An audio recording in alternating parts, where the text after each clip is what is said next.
Well, it's a great pleasure to be here. Thank you so much to the organization for inviting me to this wonderful city. It's my first time in Poland, first time in Warsaw, but really enjoying it so far.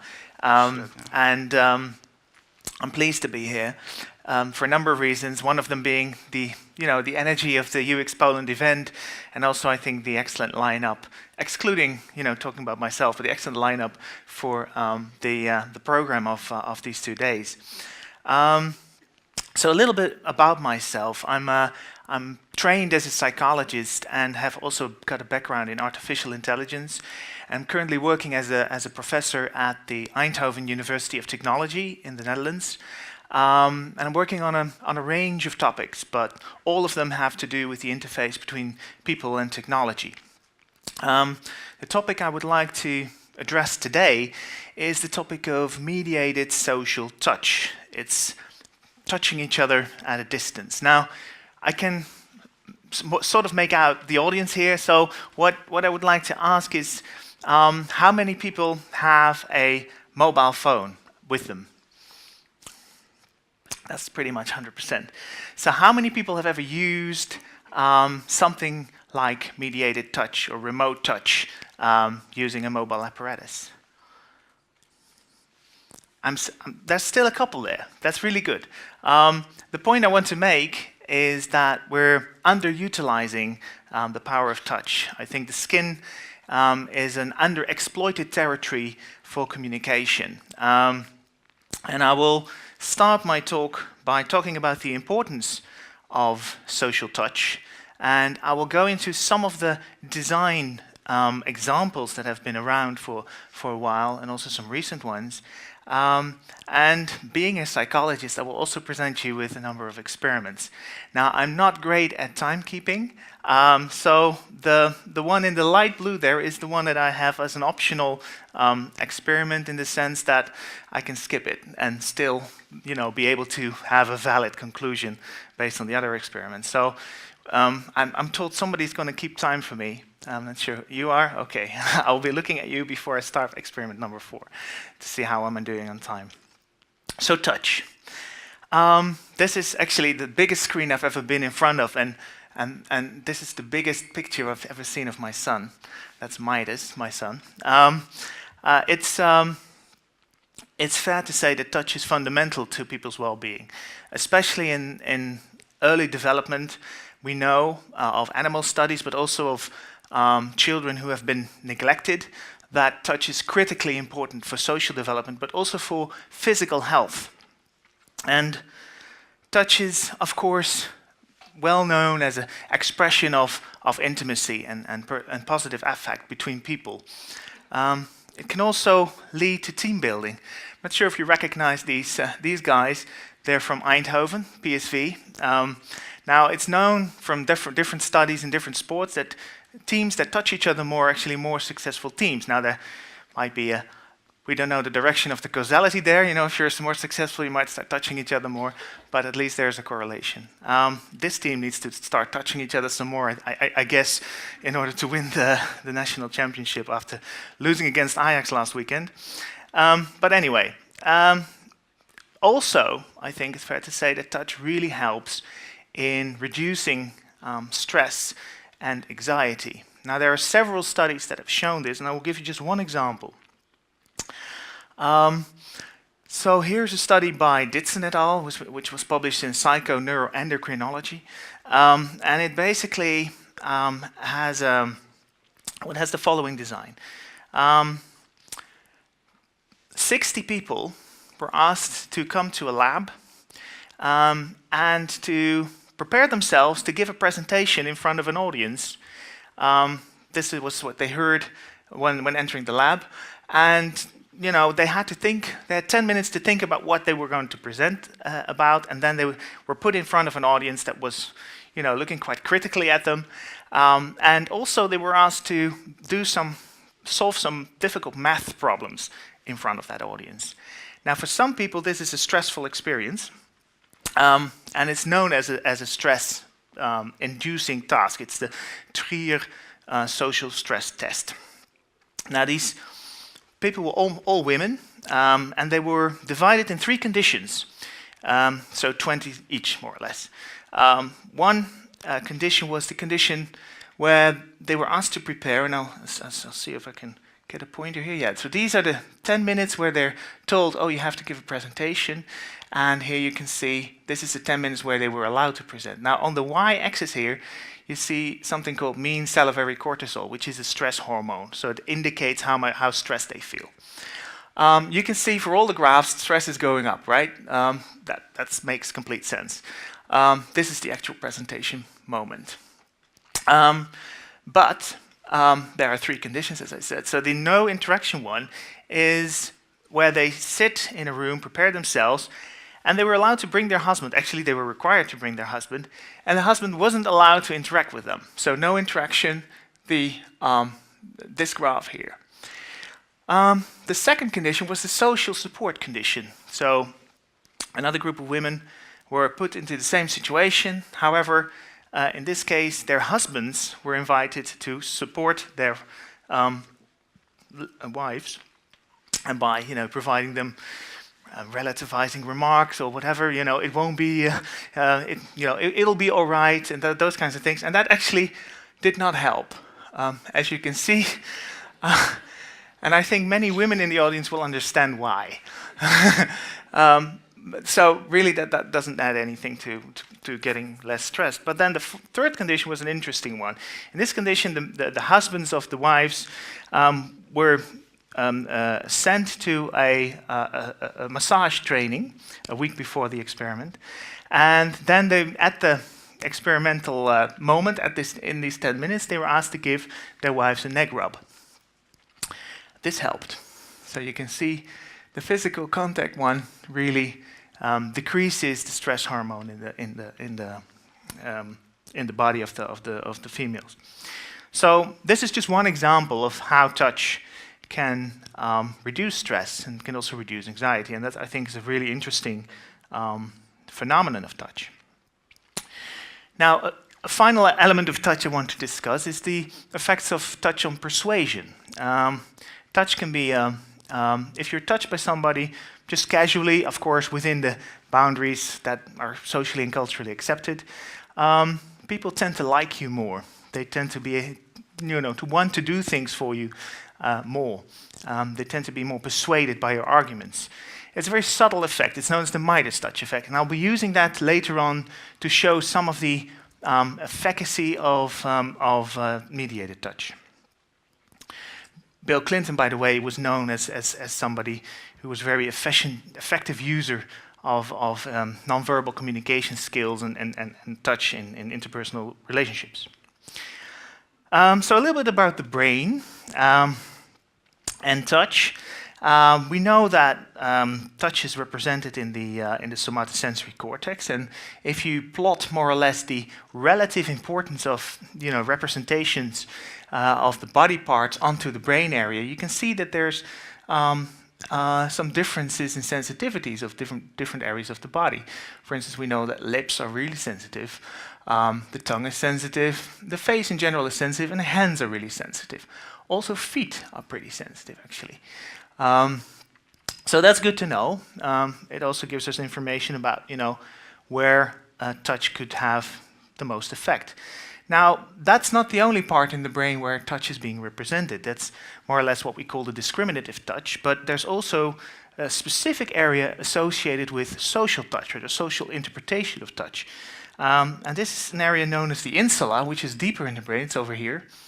And in different experiments whereby they stimulated people with different speeds, for instance, on their forearm, we found that, or researchers found that the insula lights up at speeds which are, comfortable, let's say socially pleasing, whereas if you really have touch like that, the insula doesn't respond as much. So you get these differences that are shown here, where you have with 3 centimeters per second touching, you get a large response in this insular area versus the 30 centimeters per second touching.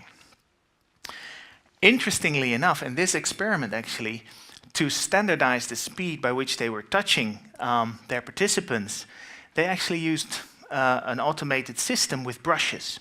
So they didn't actually use a human touch, but they used brushes. And already there you can see this effect in this social area, which is, to the point I will be making later, very interesting because, a brush is a relatively poor surrogate for a human touch, and still it can elicit some of these social responses. Interesting. So when we communicate at a distance, most of us are familiar with being able to hear each other, the auditory modality being supported, and also nowadays we're very familiar with being able to see each other at a distance. But touching each other at a distance is still a challenge. Now, we'd like to do something like this, but of course these guys are just touching a screen and not each other, in a sense. I need to make a slight differentiation between what's known as haptic feedback technology and mediated touch technology. In haptic feedback, really the point is that we want to be able to touch a surface and feel its contours, its textures, etc. So we get technologies like this, which are quite advanced force and haptic feedback technologies. Now for mediated touch, actually, it's also about sending a touch, right? Touching something, and so that somebody, so that they feel the touch. And it's not so much about feeling that person's body part or whatever. It's about actually sending a touch that is socially meaningful. So that can take different shapes and forms in terms of technology. And it doesn't require all this, let's say, heavy haptic setup. So typical technologies that have been used in this area are these quite lightweight technologies, but very basic in terms of their abilities to convey a touch. You can see here some technologies on electromechanical stimulation. This is what would be used for like a Braille simulator, so reading for the blind. Here you can see a Peltier element for giving some warmth sensation. And here's some electrical stimulation actually that can be put on a fingertip, for instance. Now electricity is interesting because although our nerves are using electrical chemical signals to conduct their signaling, but we have no sensory interpretation of electricity as such. So it may feel wet, it may feel hot, it may feel, so the kinds of sensations it will yield are relatively unpredictable. Now, so it's fair to say that communication media rely predominantly on vision and hearing, and added touch seems to be a way to enhance those mediated communications. Now, if you look at designers and design propositions of touch, of mediated touch, all these papers seem to refer to the symbolic and intrinsic functions of physical contact. And they, touch by its very nature is an intimate act, and that also makes it, easy to assume it will have added value. Some prototypical designs. Here's one. Floyd Mueller, Australian colleague in HCI, back in 2005 designed the haptic vest known as Hug Over a Distance. What you see here is the koala bear input device, which when you hug it, a person wearing a haptic vest, which is this vest over here, they're wearing it on their body. That vest gets inflated when the bear is hugged, and so you feel more or less hugged yourself. That's the idea. One slight drawback is that there is a compressor there which makes a little noise. So if you get hugged and the thing starts inflating, it's a little, less private as you might want it to be in a conveying something intimate. This is an interface on the foot. Remember, the foot is a sensitive area for touch, and it's also a very private area. It's not somebody people will easily gain access to, and it actually keeps your hands and other body parts free for interaction. The Foot.io was developed at Eindhoven University of Technology, and basically it's used to enrich MSN kind of communications, or Skype talk, or whatever. Some more let's say, advanced kind of designs in terms of also the form factor. Here's a system called TopTop, which is integrated into a scarf and put around people's waist or neck or whatever. And also really they had the intention to use it for recovery of stress. So you can also see the link there with, like say, health and well-being applications. A more recent example by Adrian Chiuk, who's been one of the people on the forefront of designing mediated touch interfaces, is the Ring U. It's a hugging communication ring with vibrating motors, and it actually has a communication protocol using the mobile phone and mobile app, so that you can communicate a signal, a touch, a vibration to a remote person. A recent one I came across is the Kissinger down here, utilizing the lips as a sensitive area. And when you kiss it, it senses that, and at the other end it starts vibrating, and there's also a kissing noise with the apparatus. The one on top here is a Japanese student who built it looks like a straw almost, like a thing you put in your mouth, and you can actually with your tongue you can move it, and then at the other end people will feel that movement and they can move back. So it's like a force coupled, and it's for French kissing, the kiss transmitter. Anyway, we've written a paper reviewing some of these designs, and but it doesn't show any of the recent ones, so it's due for an update actually.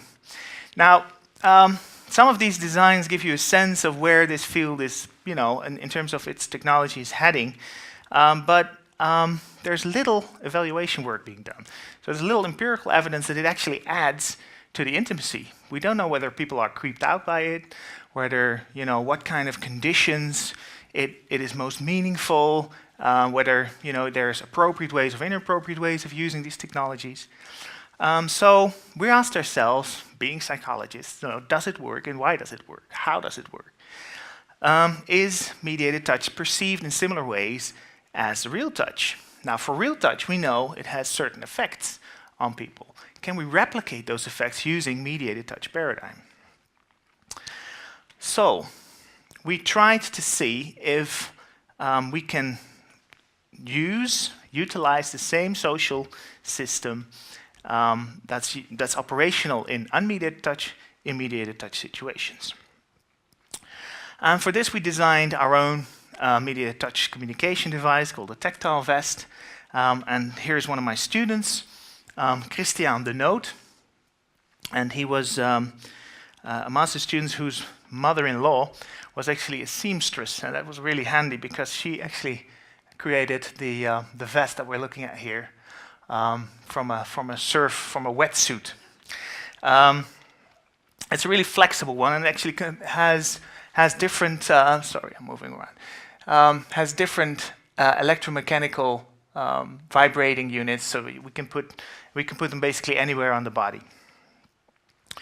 So the first thing we wanted to investigate is whether there are any gender effects in interpersonal mediated touch. We know from real unmediated touch that there's a slight homophobic effect when men touch men. So generally speaking, men dislike to be touched by men, and like it better when they're touched by females, and females are less picky in terms of being touched by the same gender. So we had a design where we used, we had participants come into the lab and told them, well, you have to evaluate a haptic messenger system. And we want to just, get your idea of, how you appreciate the touches that you're receiving in relation to some chat protocol that we made. The manipulation that we did was that on the one, for some people, we told them, they were all male participants, by the way, and some, half the males were told, at the other department there's somebody touching you, and it's Julia. Or we told them that at the other department somebody's touching you, it's William. That was the manipulation. Now, what did we find? Our hypothesis was that men would have a greater dislike of these same-sex touches. Unfortunately, we did not find a significant effect. It was really noisy because it's the electromechanical vibration and the only using the name as a gender manipulation may not have been strong enough. However, we did find that people were saying things like, "I don't like William touching my belly." Now remember, they were in a lab wearing a belt of electromechanical actuators. They weren't actually being touched by anybody, but still they interpreted it as being touched. So this was a hopeful effect, although not significant. I already mentioned in the introduction the idea of persuading somebody through touch. So this was the next paradigm we looked at. We're also still looking at the gender effects, by the way, but I want to move on to our next paradigm, which is the Midas touch effect.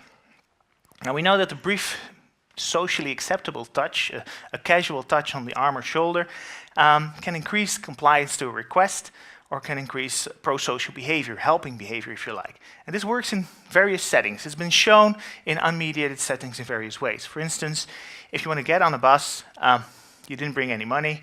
If you touch the bus driver, in a socially appropriate manner, of course, there's a higher chance that you will get on the bus for free than if you don't. If you're walking your dog and you want to go into a shop, and you're asking somebody, "Could you please hold my dog while I'm shopping?" The chances are they will say yes if you've touched them while putting out that request. If you don't touch them, chances are they won't say yes. If you're a waitress in a restaurant, and you're bringing a person their check, touching them while presenting the check will actually yield higher tipping behavior. And the fourth paradigm is when people drop something accidentally. And this is a quite of an elaborate story, but basically typical scenario would be, there are people standing at a bus stop. You come there with your pile of papers. You ask somebody directions, and while you're asking directions, either you touch them or you don't touch them, and then you're dropping your papers, right? And then you look whether or not they will help you pick your papers up, right? This is helping behavior, spontaneous helping behavior. Well, having touched somebody makes them more likely to help you picking up the papers than not. All these are examples of the Midas touch effect. Now this latter effect is known as the dropping of items paradigm. And this was the paradigm that we used also in our mediated touch experiment. In the unmediated case, we see that this dropping of items paradigm has yielded some significant and some non-significant results, but all positive in the direction for being touched. So here you can see the different studies that we identified. If it wouldn't matter being touched or not, all the dots would be in the middle here. But apparently, for all these experiments, there was a positive effect of touch. Some were not significant, most were. Okay. So in our case, we set up a setting where basically people were touched remotely with an arm strap on the left upper arm with 4 actuators. Again, we had a sort of a Q&A session which was online, and we pre-structured it such that there wouldn't be too much confounding chit-chat on the chat session. We had one female confederate, which was the person working for us and doing actually either or not touching the participant. We had 60 participants coming in, and so one group of participants was touched during the chat conversation, the other group wasn't touched. And after the chat session, which was also made to seem like a communication evaluation session, basically after that session, our confederate clumsily dropped her case with pens, and we were looking to see whether or not that participant would actually help the confederate in picking up the pens. So this was the manipulation. We had a touch versus a no-touch control condition, and our dependent variable was the helping behavior. Do they help or not? Indeed, we found they do help. more in the case where they've been touched. Remember, electromechanical stimulation on the upper arm, versus in the case where they've not been touched. So 3/4 of the people help in the touch case versus half the people in the no touch case.